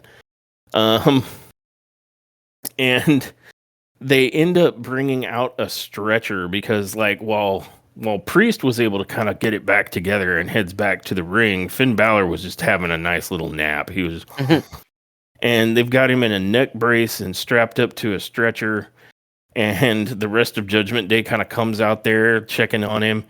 And at this point, Priest is like, oh hell no. And runs out of the ring and goes down and beats the crap out of both JD McDonough and Carlito, and then grabs hold of the stretcher and unbuckles the straps and then starts pushing the stretcher towards the ring. And this was one of the damnedest things I've ever seen. He pushes the stretcher all the way down the entrance ramp and all the way up to the ring, and Baylor kind of rolls seamlessly off the stretcher into the ring. And it was fantastic.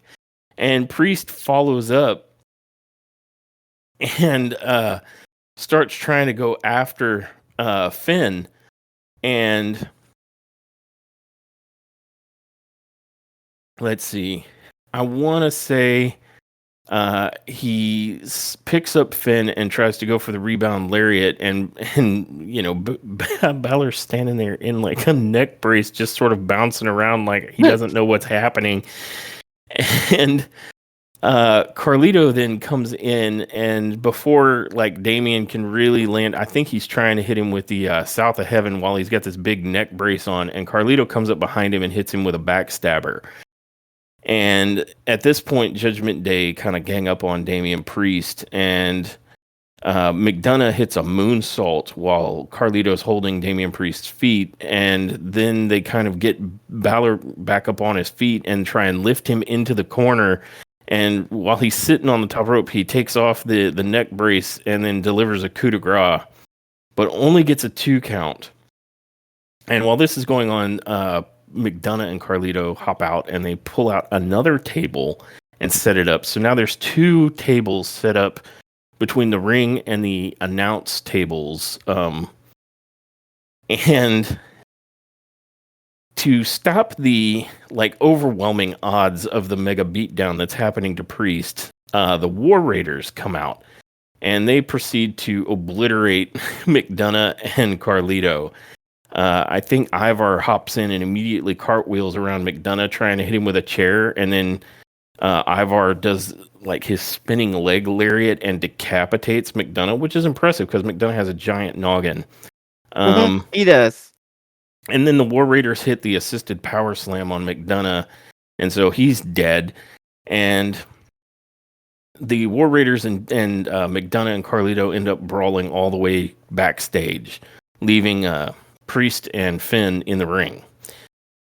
And Balor recovers enough to hit a sling blade on Priest, and then he goes ham on him with like the chair. There's several chairs in the ring, and he picks one up and just proceeds to just go ape shit on Priest with the chair. And I want to say there's a point where he sets up one of the chairs after I think he hits Priest in the midsection with it, and he puts a chair down, and Priest kind of sits in it, and it's in one of the corners. And then Finn grabs another chair and sets it up around the neck of Damian Priest. When we were watching it, what did you say? That's the universal signal for time to end your career? Yes. I was like, uh-oh. That's WWE's love language for your career's done. Right, career over. And so once Baylor gets all that set up, he goes to the opposite corner to set up for the shotgun drop kick.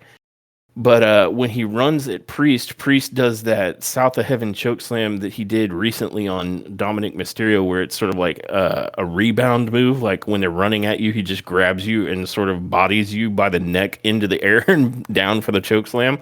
Yeah. But this only got a 2 count on Finn. And so then they end up outside the ring, and now they're between those 2 tables. And Priest, he's removed all of his chair accessories from around his neck, and he sets up immediately to try to Razor's Edge Finn, but Finn counters out of it and then immediately hits a sling blade on the floor outside, like on the.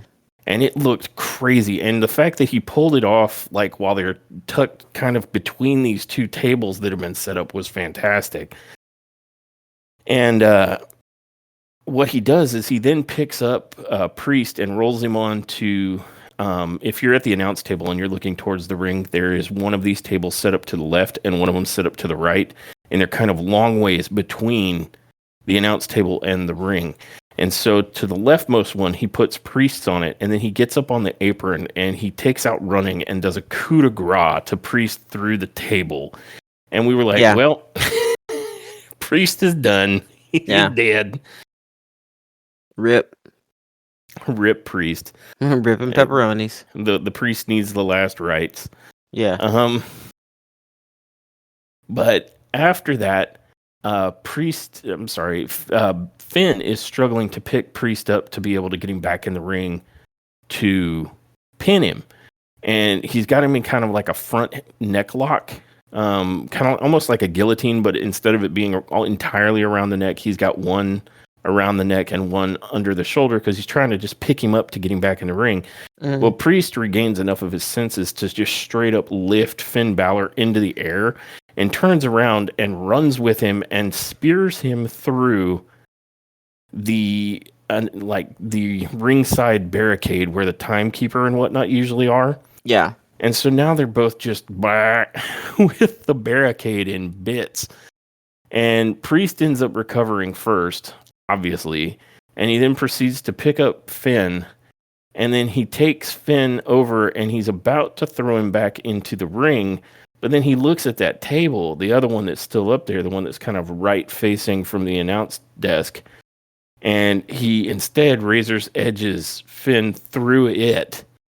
And then, Finn is now demolished. And so Priest then picks him back up and rolls him back into the ring and then hops in, grabs him up for the South of Heaven and immediately says to him, I'm not my brother's keeper, and then gives him a South of Heaven choke slam that started somewhere in deep space and landed south of hell. Yeah. I mean, it was from way up there. It was beautiful. And he immediately gets the 1, 2, 3 to pick up the victory. And it was a hell of a match. It probably, I'm good. I mean, it's not probably. It was their best match. Yeah, I would probably go so far as to say that was match of the night. Oh, for sure, without question. But I mean, that was their best match between each other. Yeah, and the way they were announcing it, I don't know if they'll stick with this because, I have a feeling Finn Balor's going to not be satisfied with that ending, but they were like, this should bring it to a close between him and Priest. And this is the point based on kind of what you asked earlier. Like, are they trying to get rid of the Judgment Day? And it's like, well, if this match signals the end of Priest's involvement with the Judgment Day and Rhea winning her belt back signals her end of involvement with the Judgment Day, maybe. Because now we are finally at the point where, assuming that this is as they say it is, like they're legit done with this, this is the point where the Judgment Day is not going to be able to lean on the popularity of Damian Priest and Rhea Ripley for relevance anymore. Yeah. Yeah, I absolutely agree. But I don't know what that means, man. I don't know. I guess it just depends on what happens in the storyline when Finn Balor gets back. Is it gonna be business as usual, or is Has the scene changed? You know? Yeah, see, and I'm not sure what Liv intends because she didn't come out there to get in Rhea Ripley's face for a change. On this evening, it was Bailey and Nia Jax that were out there. So maybe that is legit done. And maybe it's legit done with priests. So the only business that I know of for a fact that is on their table is that McDonough said he was going to go talk to Pierce about their rematch with the War Raiders. Yeah. So we shall see. As far as anything else or any other angle, the only other thing going on is that Liv is apparently, quote unquote, not mad at Dom. And so who knows, that could result in some backstage shenanigans where he's trying to kiss up to her to make up for the fact that he immediately tried to suck up to Rhea Ripley once she won the title. Yeah. SMH. So those are kind of the only things I know for sure. Carlito's just going to be there to kind of like be creepy and say that's not cool or that's cool, or somebody hits him and apple shoots out of his face. That's his entire purpose. Yeah. McDonough and Finn will try and win back the tag belts. Dom, Liv, and Raquel, as far as I know, will just be playing that angle of him trying to kiss back up to her. So maybe that's all that's in the future for the Judgment Day, at least in the near, future. Yeah. Maybe. We'll see. Yep. So that said, how would you rate this episode of Monday Night Raw? I'd give it a solid 8. It was pretty good. It did keep me entertained, but I really did feel the long periods of just words. I felt it more this week than I did last week. They did a lot of talking. Lot of talking. They added an extra hour to a format where they previously had about 4 matches, sometimes would squeeze in a fifth. And this was 3 hours of a maximum of 5 matches. So there was quite a bit of space for the talky words. Yeah. And I mean, it's not that I don't like it. It's not that I mind it. But I'm just saying there was an excessive amount of talky words. That's all. Lots of talky words scrambled. Like it was just they were popping off with something.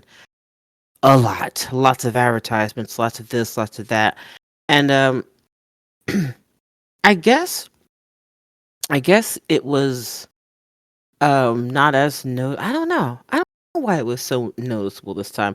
I guess maybe because it was just a whole bunch of in-house commercials. It wasn't like uh being switched to like regular commercials about bagels or mayonnaise or whatever. This was just all them promo after vignette after advertisement about the merch. Yep. So and it was some like recap. And oh my god, the recap. Yeah, I remember feeling that most acutely when it was Finn Balor versus Damian Priest, and they recapped that feud from like back when it was in diapers. Like, yeah, dude, man. So I'm kind of in agreement with you there.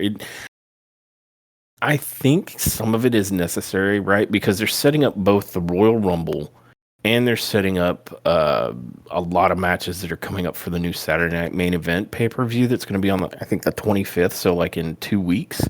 Yeah. And then the Royal Rumble, I think, is like a week after that, or maybe not even. When is that? Like, is it in January? Like, Royal Rumble last year, I want to say, was on January 27th. So the Royal Rumble is not too long after this Saturday Night Main Event, so they are trying to put together a lot of matches quick. Yeah. So maybe that's why so much talky word? Mayhaps. But my goodness, it was felt. Yeah. No, that's fair. But overall, I'd give it a solid 8 because the matches themselves were good. Yeah. Mainly that. The matches were good. And the promos that mattered did really matter. Like the promo that Jay cut on Gunther. Gunther was good, you know. So it was good. It was good. We had a championship match. A belt was won, you know. So overall, I would give it a solid 8. Yeah, I can dig that. So it edges right into top tier for you. Yeah, right into top tier. Nice. I'd probably go ahead and give it an 8 as well. Some of the matches were very good. Like I was pleasantly surprised by Lyra Valkyria and Dakota Kai, and on top of that, we have a new women's Intercontinental Championship or Hmm. championship. Sorry, and I want to say that the promos. I agree that there was a lot, especially that opening segment between Drew and Seth and CM Punk. Um,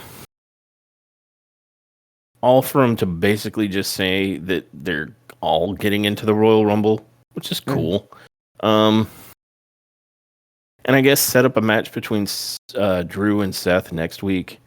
So I think there was a lot of talky, but I kind of don't know how they could have gotten around that with as many matches as they're trying to set up for these next two pay-per-views. Sorry, PLEs that are going to be like near one another, like very close. Like only at most like 2 weeks apart. Yeah. So I think they've got a lot on their plate. Um, but yeah, I'd also give it a top tier because the matches were good. Um, and particularly enjoyed the street fight. It was more street fighty than the last street fights that I remember seeing. Um, so yeah, I'd give it top tier. Another nice Monday Night Raw for the WWE.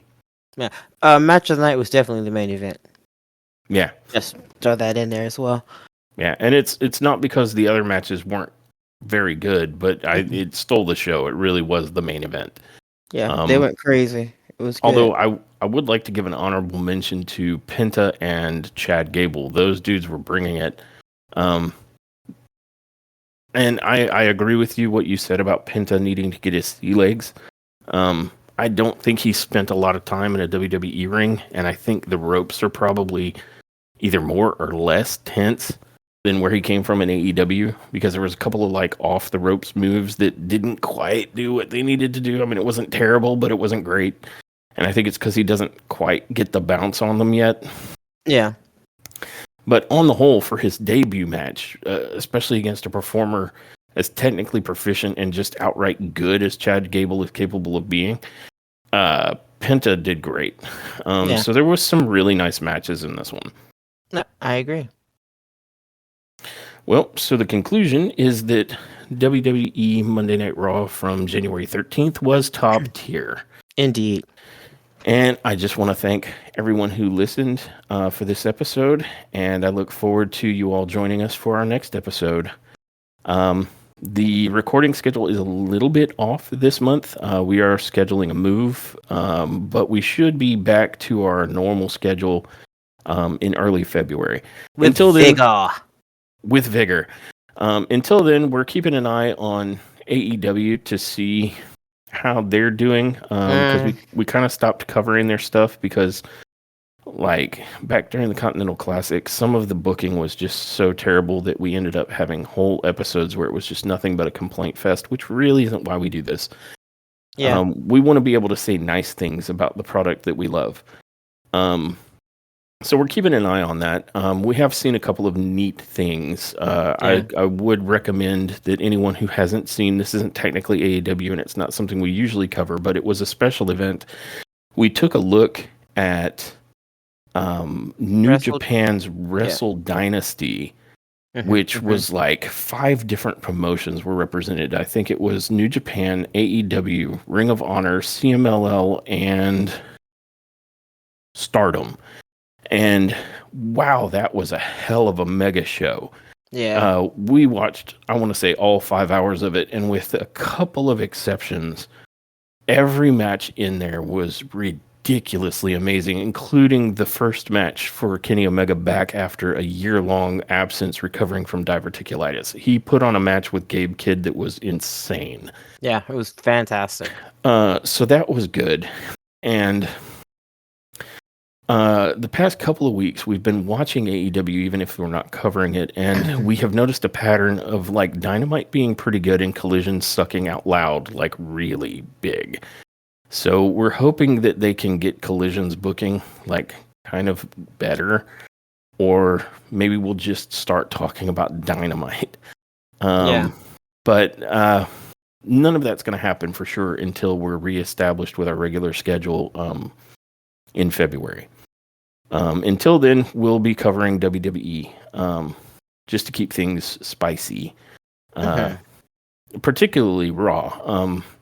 This week we didn't really mess with SmackDown because the show, for a quick analysis, the show was relatively meh.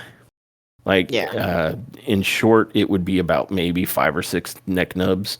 It wouldn't have been top tier, and just because it was just not that interesting. There wasn't anything particularly terrible, but there wasn't anything very good either. Right. So,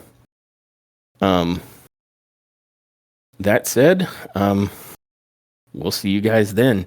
Until then, I don't think there's much left for me to do but roll the outro. Bye, guys. Thanks for tuning in to this episode of Top Tier Wrestling. We hope you enjoyed our deep dive into the latest AEW and WWE news and shows. Don't forget to subscribe to our podcast so you never miss an episode. Follow us on social media for updates and to join the conversation. Until next time, everyone, remember, wrestling is always better when it's top tier.